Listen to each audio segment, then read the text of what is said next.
1-0. 1-0. I'm going to continue to remind people 1-0 this morning. The Birds beat the Cowboys 24-20 last night in what was a tale of two halves, a tale of two Jalen's, a lot that we have to get into from last night. Alongside Amy Fadul, I'm Ray Dunn. Amy, they won. They won. Thank goodness.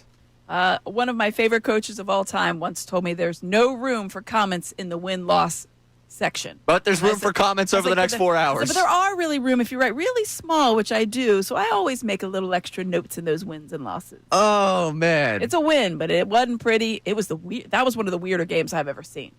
I mean, 6 seconds in. All right, well, there's something I don't see every day.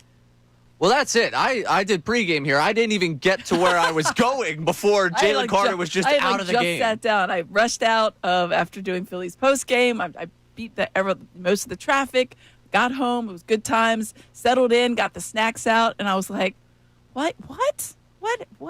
First of all, Ben Van Sumeren goes down. I was like, well, that stinks. And then all of a sudden, the spitting, I was like, what's happening right now? What's happening? We're 6 seconds into the season. Right. I was getting texts, and I'm watching on my phone as I'm walking to where I was going for the game. So I'm watching on the YouTube TV stream. It's a little delayed, and I got a what the bleep text. And I was like, did they score on the opening play? Like, what happened? Yeah, and then I see that 98's been ejected from the game. I'm like, 98, Carter, what could Carter have done? That's an important person. And let's start there. Let's just take this all through all the way in this game. Absolutely inexcusable. Unbelievable it happens. You can't, there is no room for excuses today for anything with Jalen Carter. I understand. There will be the conversation that, hey, wait a second. Dak Prescott spit. I saw the video. He's laughing. He spit, whatever.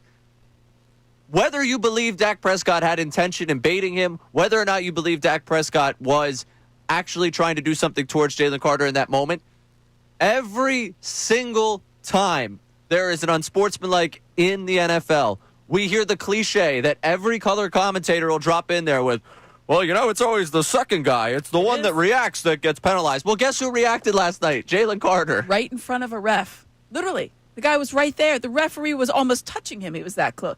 Well, we heard from him. I know we will, but. Yeah, we're going to play that for you coming up. I mean, there is no reason, and there is no way you should be doing that in that moment. And then, all of a sudden, the running game that's been dead for years in Dallas. Hey! The Miles Sanders experience was in full display. Yeah, and that was, again, there were things from last night that I thoroughly enjoyed. That was fantastic. Yes. I love the fact that you get the big Miles Sanders run, the big Miles Sanders fumble. It's like, oh, yep, there he is. We saw that. I remember that guy. But that is where this starts, because defensively, immediately you are now adjusting to life without one of the best defensive players in all of football.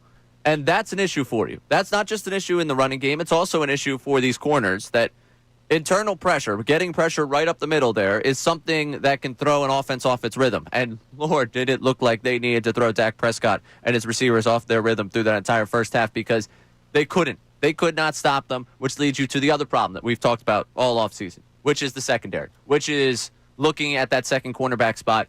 Adoree Jackson. Oh, boy.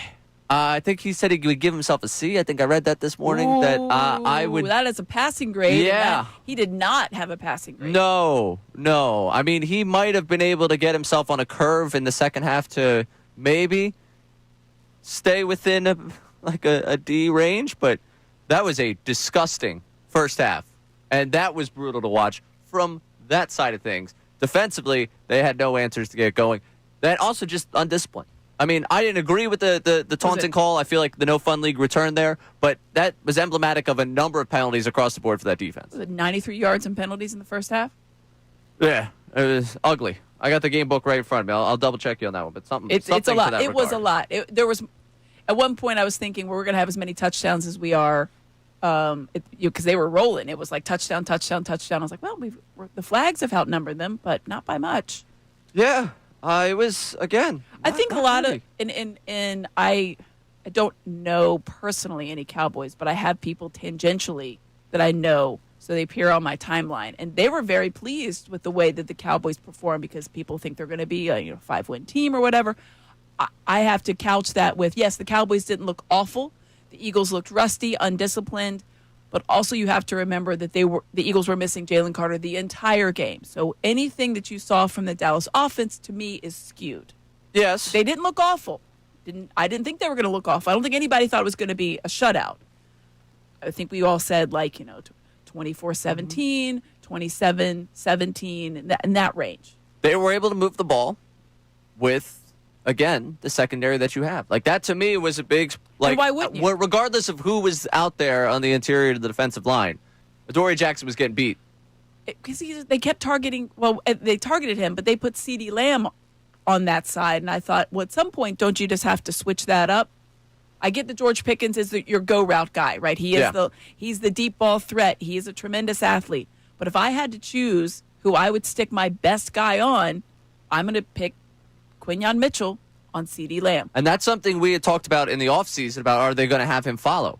Like, is he going to follow around the best receiver? Like, are they going to go that way? They did not last night. That's something I think over the next 10 days you review.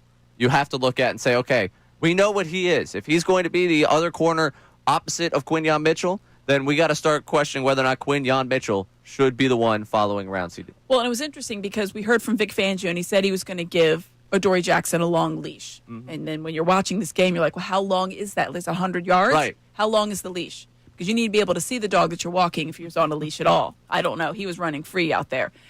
And then he goes in for a concussion check, and you see Bennett come out, Jacorian Bennett. Okay, I thought he acquitted himself just fine. Did he light the world on fire? No, but I was surprised that when Jackson was cleared, then Fangio put him back out there. That was a surprising move to me. That let me know that the leash was quite long. So that was a perfect opportunity to make the change. We got a lot to react to. They are 1-0. They are unbeaten. They beat Dallas. That was the goal going into it. They won. We all wanted to be 1-0 when we came on the air here today. The one thing I will say, yesterday, you mentioned dogs. I got texted a picture of a dog by Dylan McKinnon that said I sounded scared. I should get a dog. You said it was single digits. There was a lot of people that were like, "Oh, whoa, you got the Cowboys covering?" And my entire justification yesterday was, it's week 1. It's a weird thing. Now, I never anticipated Jalen Carter getting ejected. There was not any prediction given there. And a lot of the things I looked at the game, talking about Devontae Smith having a big game, talking about that running defense for Dallas. There are a lot of things that did not play out as you expected. But I know for so many people, you went into that game thinking, we're going to crush them. It's going to be awesome. 35-3. Go Birds, man. And that was not how this game played out. I didn't think they were going to crush them, but I really thought, well, more like a 24-14. I thought like a 10-point win. But bringing up what we saw and what we expected from yesterday brings me to my question for the people out there at 610-632-0975. One, just what's your reaction following what you saw last night? But also, given the expectation so many people had of them blowing them out, is there anyone today like, whoa, what's going on with my football team? How'd that happen?